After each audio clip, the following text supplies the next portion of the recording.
you will hear a man speaking on the telephone. He wants to speak to Miss Dixon, but she's not there.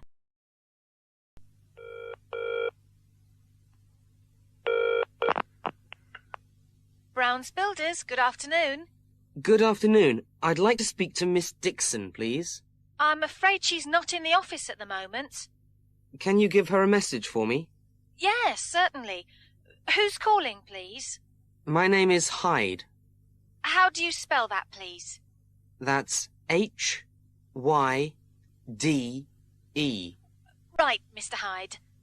Could you tell her that the time of the meeting has changed? Is that the meeting about the new houses?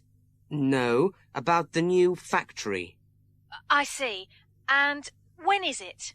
It's on Wednesday at 11:30. Does Miss Dixon know where the meeting is? I think so. It's in our main office. Ask her to go to room 21. Right, I'll tell her. And could you ask her to bring the photographs with her?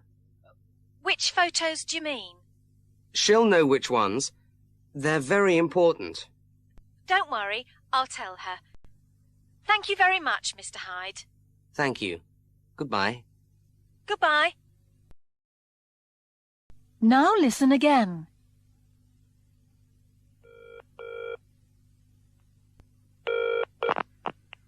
Brown's Builders, good afternoon.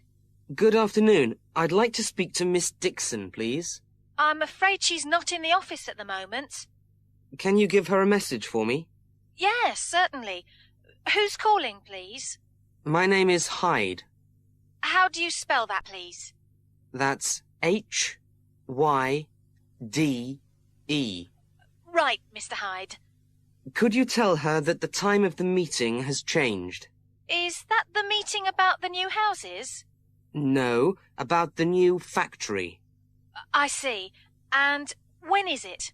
It's on Wednesday at 11:30. Does Miss Dixon know where the meeting is? I think so. It's in our main office. Ask her to go to room 21. Right, I'll tell her. And could you ask her to bring the photographs with her? Which photos do you mean? She'll know which ones. They're very important. Don't worry, I'll tell her. Thank you very much, Mr. Hyde. Thank you. Goodbye.